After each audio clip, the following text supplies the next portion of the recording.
Welcome, everyone. I'd like to call tonight's regular meeting of council to order. Recommendation that the regular meeting be suspended and the committee of the whole meeting be convened. Moved by Councillor Ady, second by Councillor Moreau. All those in favor? Motion's carried. I'd like to call tonight's committee of the whole meeting to order.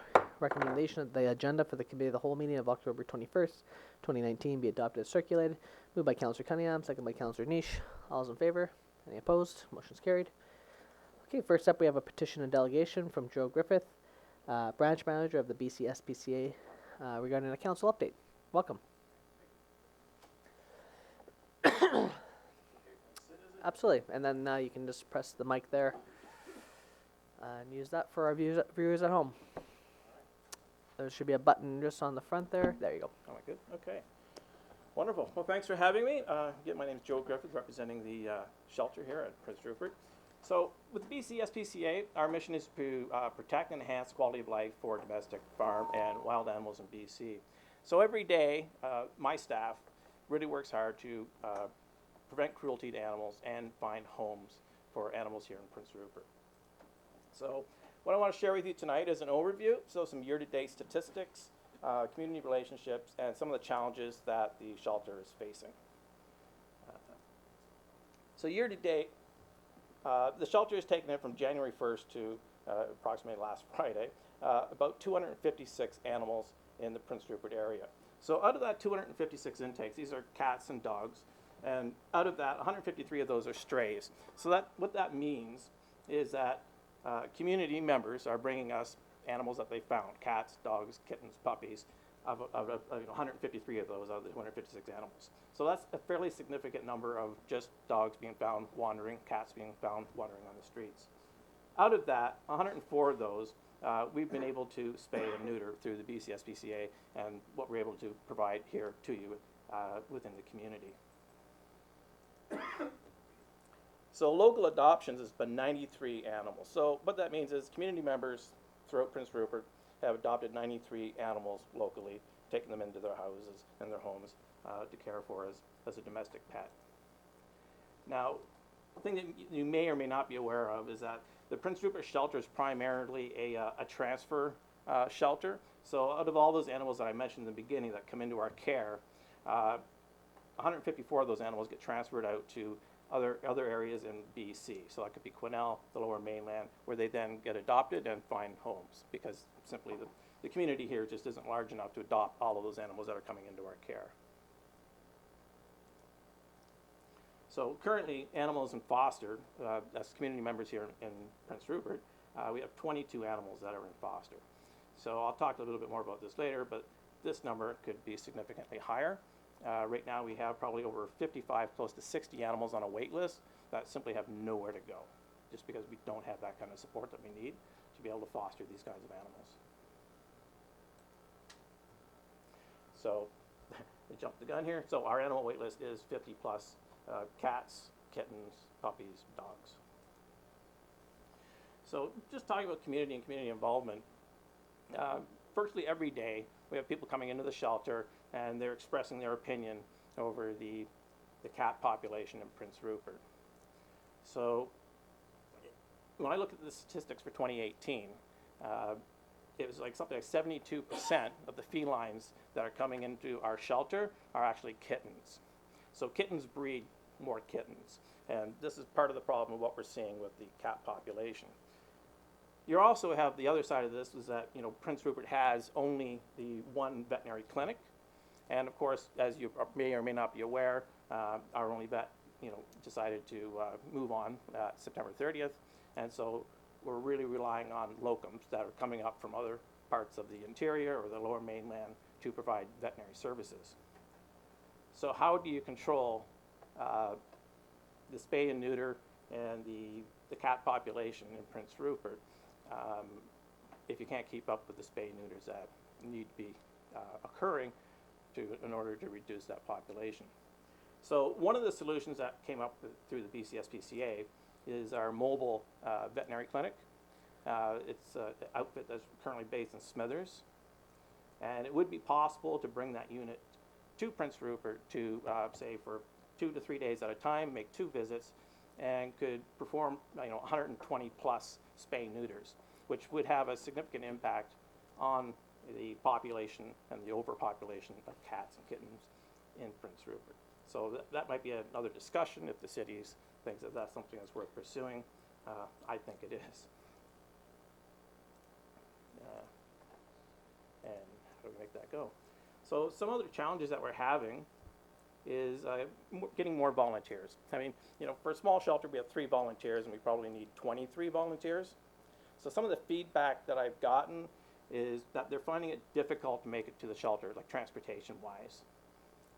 So as I looked at some of the transportation options and the bus routes and so forth, if we could get a bus stop, basically, if you know where our shelter is located, at 1740 Prince Rupert Boulevard, it would be wonderful if we could get a bus stop located somewhere near the shelter where high school students and other people in the community could then take transportation services out there to help us. So some of the benefits to that is by having more volunteers come into the shelter, take some of that pressure off of my staff, that would increase our capacity for care, and some of those 50 plus animals that are on that wait list would then be able to come into our care. We could provide the kind of treatments that they need, and then we could also get them transported out sooner and get them on their forever home. So those are just some of the challenges, and I think some of the solutions that we could come up with to solve this cat population that's happening right now in Prince Rupert. So that's my presentation. I don't know if you take questions, but I'm open to that. Great, thank you. Questions from council?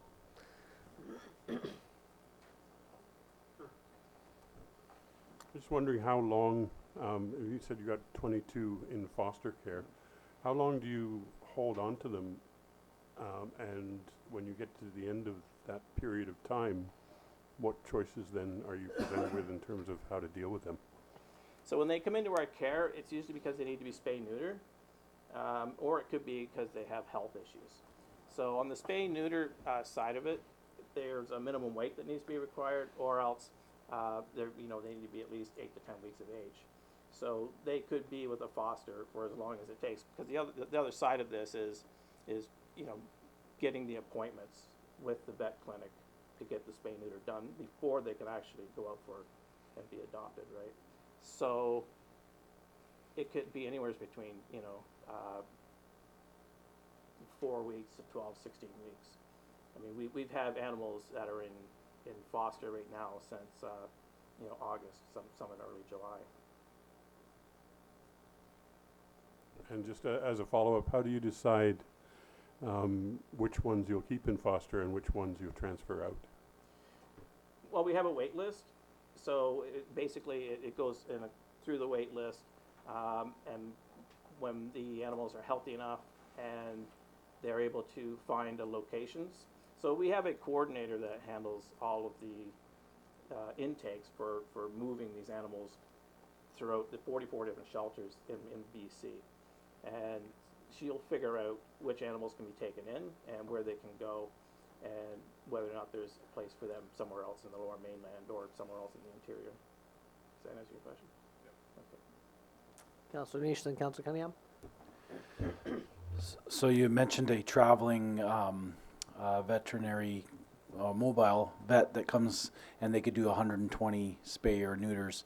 So what is the cost to that, and what is the, would you wait until you have those animals brought into you, or would you try, what's the process with that usually? Because it's not like you got 120 cats sitting there at one moment, so. That's an excellent question. There's a lot of logistics that would go with this. Price-wise, if you did 3 visits, 2 sessions of 3 visits, so over 6 days, it'd be approximately $20,000. When you divide that out, say approximately 120 cats, I think you'll come up with a math number of something around $160, $165 for a spay-neuter. And if you've checked out what the costs are of spay-neuters lately, you'll notice it's significantly less than what a normal vet would charge you.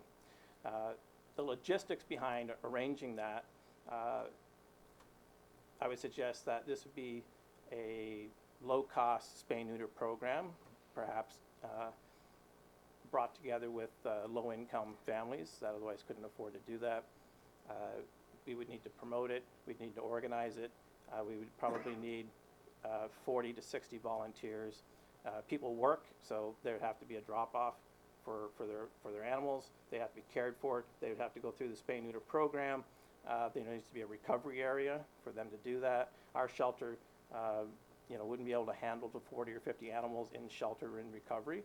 So, and these are just the things that, I'm just thinking about right now. There's be a great deal of planning that would go into this. A lot of this would come from provincial office of Vancouver, but there would be a lot of support needed locally. And in my opinion, it's something like this that would actually pull the community together. I think people would recognize that this is a community problem. It's not necessarily a city problem or a BCSPCA problem. And I think what you would get back from this is it would really shift the thinking or how people think about this particular problem locally. Thank you. Thank you. Councillor Neese asked one of the questions I was going to ask about the cost of the mobile clinic, but percentage-wise, with the feral cat population, can you give me a figure on the percentage of, there's supposedly a percentage versus population? Do you know that percentage? Yeah, the percentage of feral cats versus domesticated cats. Oh, well, I went to I guess it was a seminar that SPCA put on around 8-9 years ago, and a doctor, somebody came up from Vancouver and was talking about the feral population in any given city, and if you have 13,000 people, it was a percentage of that, and I've forgotten what the percentage was. I was just curious if you knew that figure. No, I don't know that figure right now, but I can get it for you. Yeah, I'd appreciate that. Yeah. And it's the feral cat population that's the biggest problem in town with reproduction and that. And if you brought in a mobile clinic, you would have to have a catch program set up at least a week or two before that. Yeah, my suggestion is if you were to focus on low cost, so these would be people that already have a domestic animal and otherwise would not be able to afford to have that animal spay-neutered, and you would start there, because what happens is that, where did the feral colonies come from to begin with? They came from domestic cats that weren't cared for and got away, and eventually became feral and just started developing these colonies. There is a trap, it's called a TNR program, so a trap neuter release program. That's a separate program, and like you're talking about now, I think to try to trap enough animals to make that work with the mobile unit would be incredibly complex and challenging. I think it would be better suited if you focused on the low-cost program with low-income folks that otherwise would not pay to have their animals spay-neutered, and that would be a good starting point. And it will matter in the long run. It will matter. We have programs in place right now that we're working on with TNR, and we're intending to continue to pursue that.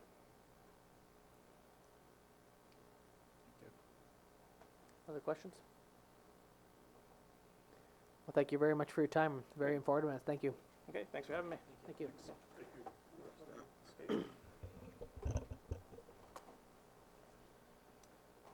Okay, any members of the public that'd like to come speak to council?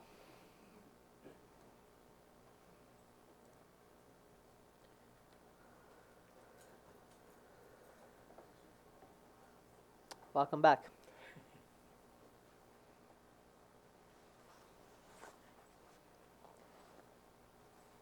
And I might have this wrong a little bit, but recently I think Victoria, the city, has declared a climate emergency.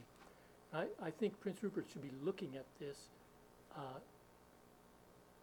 looking with the idea towards the next budget type thing. For one thing, the city's got a huge car fleet, which we should be trying to electrify, etc. We should be trying to get recharging stations on our streets, etc. Figuring out somehow to do it. Even more so, and I like this one, is the muskeg. Prince Rupert, it's either rock and muskeg, and the Prince Rupert thing is to get rid of the muskeg any way you can. But you're burning up CO2 at the same time.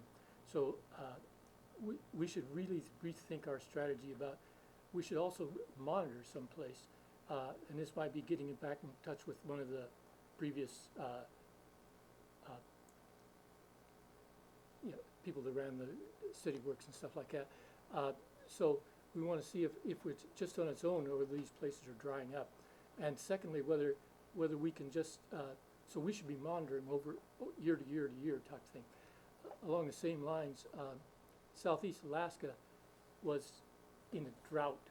And what this was NOAA doing it, and I suspect they just meant that they were getting much less rain than they normally do.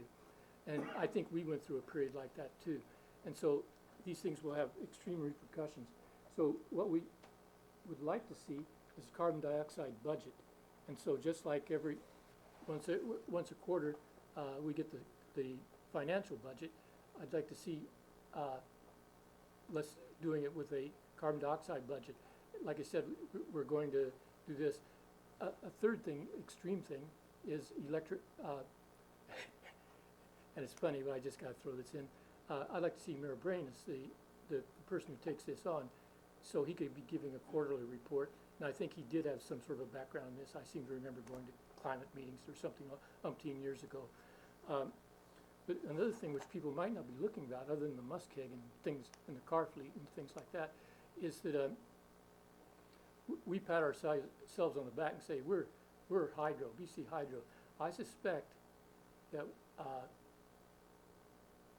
relying on BC Hydro is probably not going to work in the climate scenarios. So what I would do is set up 1, 2, 3 climate scenarios: low impact, moderate impact, high impact, and look at what those kind of things would do for this region. And so I would think that what we should be doing is getting in touch with the Lackawannas and some of the other.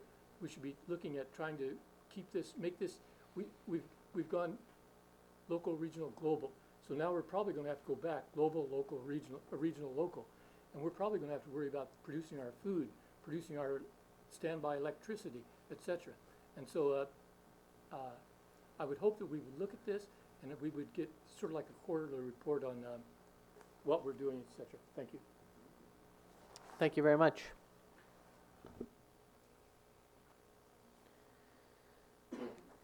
Any comments from council? I wanted to talk just a little bit about, there's been a couple of incidents involving attacks on individuals, and they became the subject of conversation on one of our very profoundly named websites. And so the community becomes involved in having conversations about these things. And I don't want to talk about the two incidents in particular, but what I think it does is it suggests to us that I think it would be a lot healthier, I think, for the community to hear, at least on a sort of a semi-regular basis, a general report from the RCMP in terms of the types of things that they're dealing with, not necessarily specific cases, but the types of things that they're dealing with, whether it has to do with the homeless population or domestic violence or drugs or, current topic of interest for parents of teenagers is vaping. I mean, there's any number of things that it would be really, I think, healthy for the community to hear from the RCMP so that there's some solid information out there and it's not left to just a public discourse. And having said that, the public has every right to engage in that kind of public discourse. It's a free country and sometimes it's valuable, but I think we can go a little bit better in terms of providing solid information if we had the RCMP come and talk to us. Well, perhaps our next committee of the whole, we can get them to come speak to council as part of our efforts to get community updates. Thanks. Okay, entertain a motion to adjourn and reconvene the regular meeting. Moved by Councillor Cunningham, second by Councillor Skelton Mulgren. All those in favor?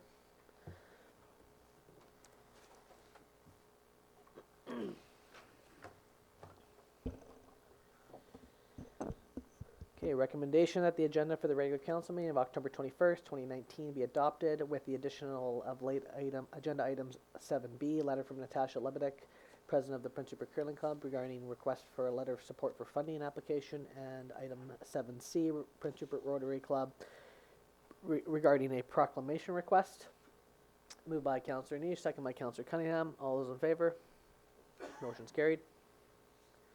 Item 3A, recommendation of the special minutes of the special council meeting of October 7th, 2019 be adopted. Moved by Councillor Randhawa, seconded by Councillor 80. All those in favor? Any opposed? Motion's carried. Item 3B, recommendation that the minutes of the regular council meeting of October 7th, 2019 be adopted. Moved by Councillor Cunningham, seconded by Councillor Niche. All those in favor? Any opposed? Motion's carried. Okay, first up we have a report from our city planner regarding the application for development variance permit at 2040 Can Road.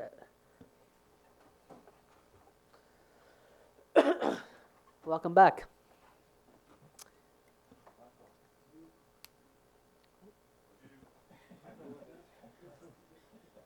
You look different this evening. All shaved up. 10 years younger. You look 10 years younger, absolutely.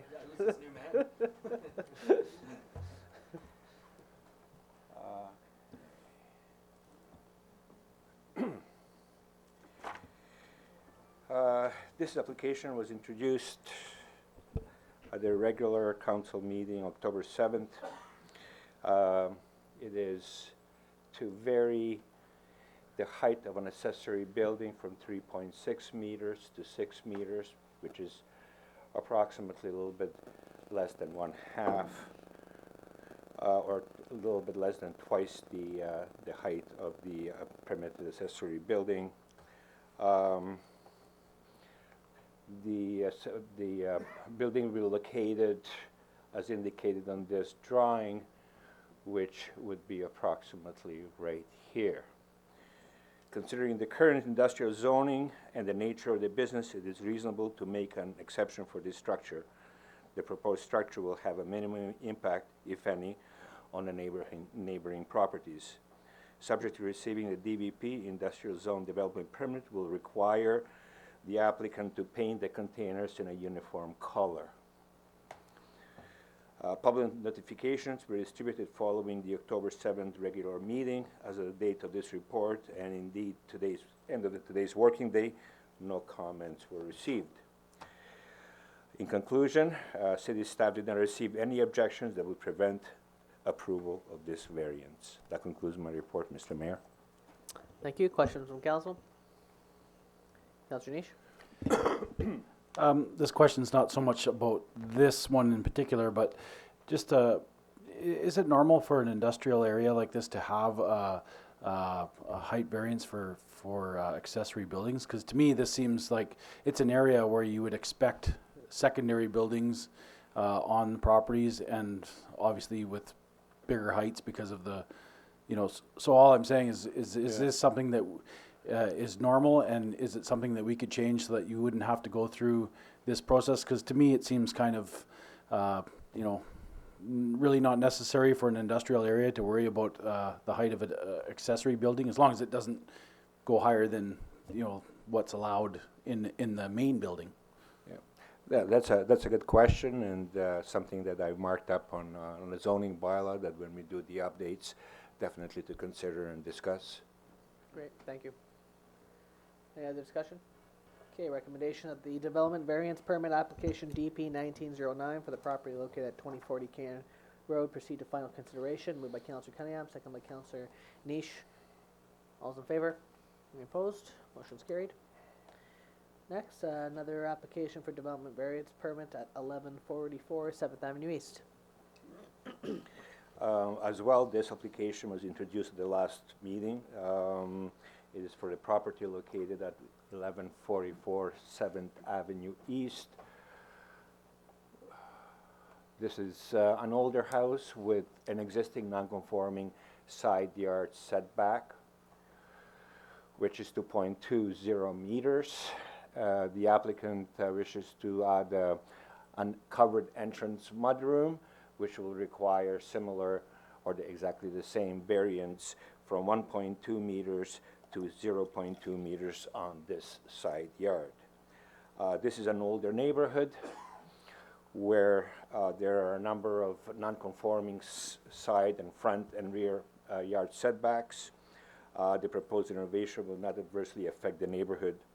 Public notifications were distributed following the October 7th regular meeting as of the date of this report, and in fact, as at the end of today's working day, no comments were received. In conclusion, Mr. Mayor, staff did not receive any objections that would prevent approval of this variance.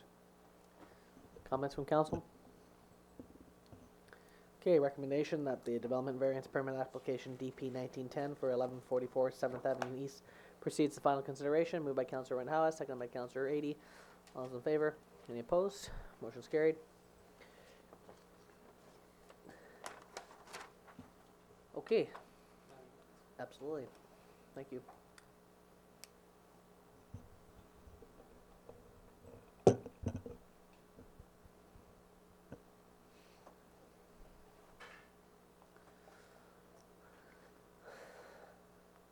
Okay, next we have letters of request for letters of support for 2 NDIT grant applications from the Get Matt McKay Nishka Society.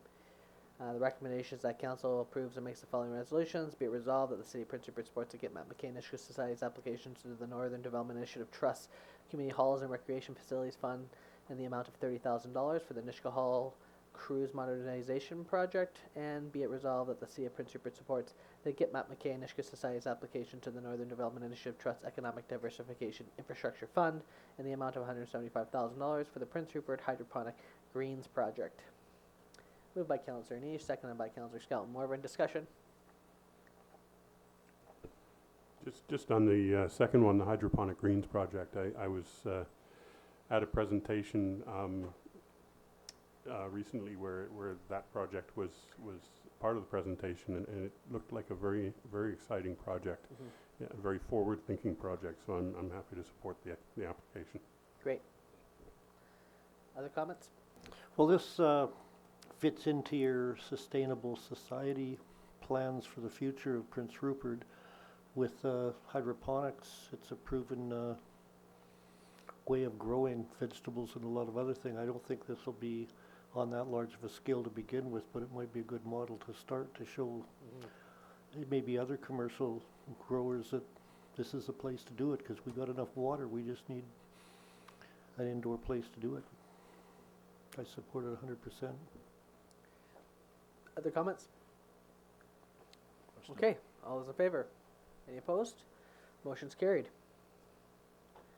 We'll get the councillor back in the room.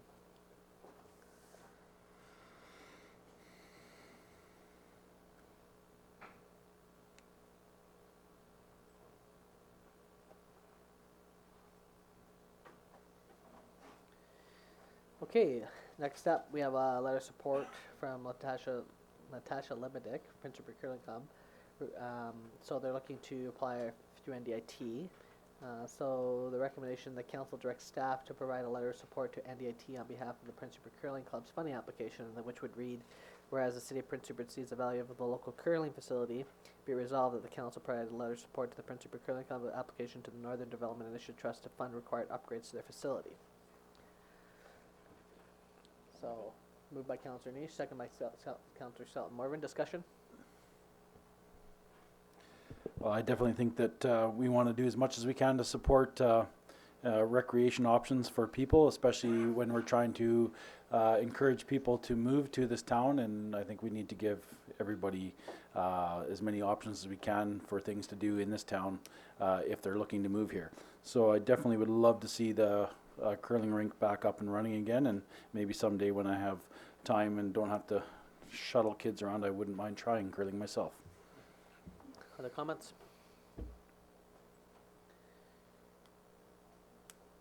Okay, did we put the resolution on the floor? Okay. Yeah. Okay, all those in favor? Any opposed? Motion's carried.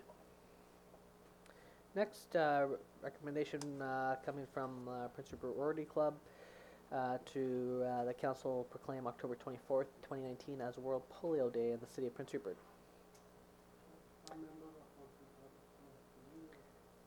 I don't think so, not on this. No, there's no fiduciary issues.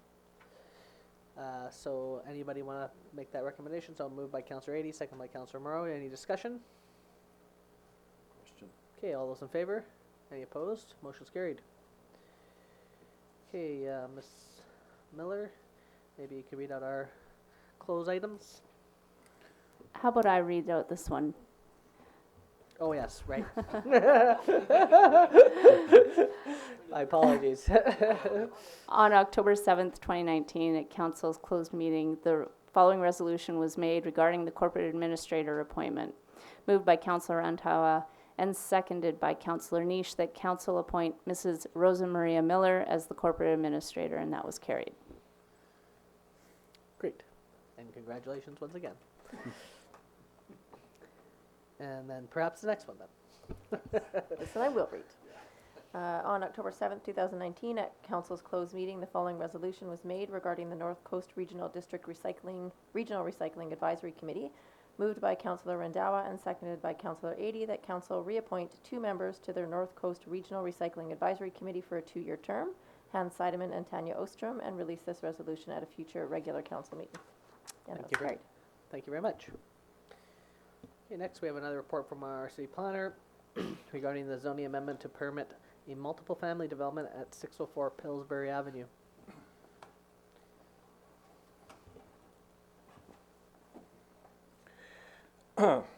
This application is to amend the Prince Rupert zoning bylaw from R2 two-family residential to RM2 multifamily residential.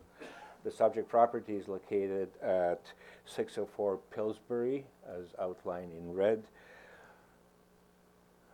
The proposal is to turn this duplex up and down to triplex, 1 up and 2 down.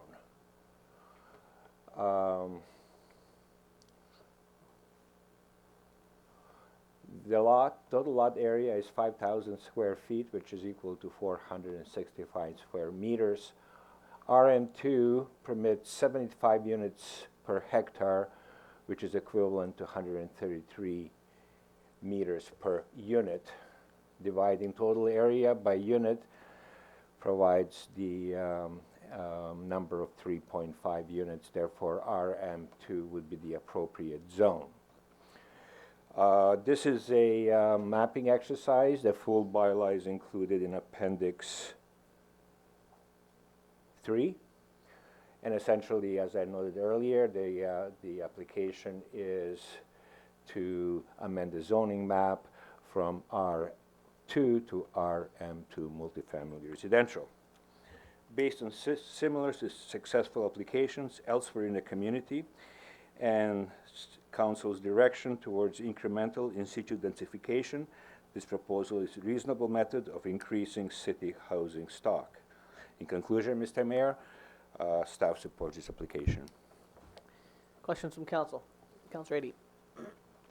Just one question. What about parking? If you go from a duplex to a triplex, Yes. is there still sufficient parking? I'll just go back to this picturing here. So this driveway is fit for 2 cars. The applicant can expand and said that he would expand the driveway to accommodate 3 cars. That was also discussed with the engineering department. The engineering department is not opposed to that. The requirement, should this application proceed, it will be that these stalls are in accordance with the zoning bylaw regulations of the size of the stalls, which I can't recall right now off the top of my head, but they will be also and that they will be lined so that each apartment would have dedicated parking place. Other questions? Okay, so recommendation that council gives first and second reading to the City of Prince Rupert zoning amendment bylaw number 3448, 2019, and that council schedules a public hearing for November 25th, 2019 at 7 p.m. prior to the regular council meeting. Moved by Councilor Rendawa, seconded by Councilor Moreau. All those in favor? Any opposed? Motion's carried. Thank you very much. Any reports or questions or inquiries from members of council? Councilor Cunningham.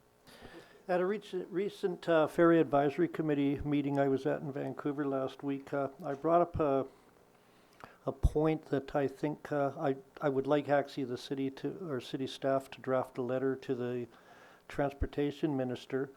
Other residents of the North Coast, especially Haida Gwaii and that, enjoy what we call a residence rate for ferry traffic, where they get the winter rate all year round in the summer.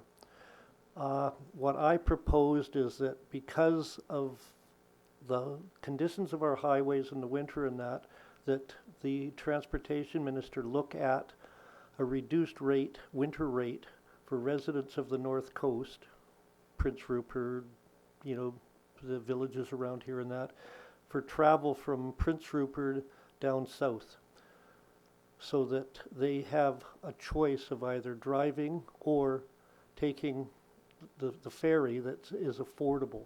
Because at the rate it is right now, it's $1,300 return, and for most people that's prohibitive. So they take the chance driving in the winter on a highway that sometimes is either impassable or very dangerous winter conditions.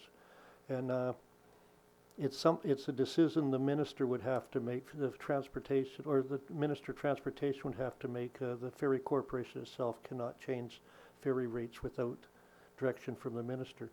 So if we could get the staff to draft up a letter along something those lines and that, where we could, you know, the mayor could look at it or I could look at it, and we could go from there, I think it would be beneficial to our residents, even if we got the resident rate for the summer too, because it's prohibitive for, if somebody wants to go to Haida Gwaii for a holiday or that nowadays, it's, you know, if you've got a family and a vehicle or a trailer, it's almost to the point now where people can't do it anymore. So how about we put that as a notice of motion for the next council meeting, and then we can work with staff to draft a letter for that meeting, and then as a council, we can pass a resolution with the letter drafted for the next one. Would that be Sure. fine for you? Yeah, I'd agree to let's do that, yeah. Thank you. Thanks for that too. That's a great initiative. Councillor Ady? I'd like to talk just briefly about a couple of events I went to last week. The first one was a presentation and reception for a group called the Columbus House, which is affiliated with the Knights of Columbus. And what they have, they're based in Vancouver, but it's obviously a provincial organization. And they have taken over two of our senior housing complexes, Cahan Place and Wayne Place. And so the purpose of the meeting was to make a presentation to residents and other interested community members. And it's worth highlighting because as we move towards planning for, we hope, a population increase, one of the things we need to look at is housing. And it's my opinion that one of the things that makes a complete community is that its residents see it as a place that they can spend the rest of their lives. So seniors housing becomes very important. So it was an interesting evening, and they were very clearly committed to sort of a short-term and long-term piece. The short-term being to remediate the two housing complexes as they are, so that residents' experiences there are more comfortable, but also potentially looking at new building down the road. So I see that as a good development in terms of providing some stability. The second event I went to was a joint presentation by the Port of Prince Rupert and the Wild Salmon Foundation. And what they were doing is maybe sort of related to what we heard about at the last meeting from Joy Thorkelson, where she talked about the short-term problems facing the fishery, but also the need for a long-term look at how we can recover and improve the situation for salmon as well as the fishery. So the port was announcing, or has announced, a $1 million investment in the Skeena River Enhancement Program. And as a part of that, they have committed to 5 projects on the ground. I'll let the port detail that, but they're all sort of looking at local resources, local rivers, local streams. And the other interesting piece of it is they all involve working with First Nations groups on the fisheries in the places where First Nations live. So I see it as a very very valuable contribution, and I hope that is a part of the conversation we have, which I think needs to be even bigger in terms of how to deal long term with the salmon fishery. So that was an interesting event also. Thank you very much. A follow-up on what Councillor Ady just said. I just had to look up the person's name. Mike Aristobal, the COO of Columbus Society. I would like to actually offer an invitation to him to come to council and explain to council and idea. the general public what their plans are so the town could hear about them, because they've got some pretty aggressive plans in the future, and I think it would be beneficial for the whole council to hear about it, and then it would get out to the public too. Yeah, let's make a note of that, staff, to make an invitation to the gentleman. Other comments from council? Seeing as it's election night, I'm sure we're all keen to see the results, so I'd entertain a motion to adjourn. Moved by Councillor Nish, second by Councillor Skelton Morvan. All those in favor? Meeting's adjourned. Thank you very much. Have a great evening.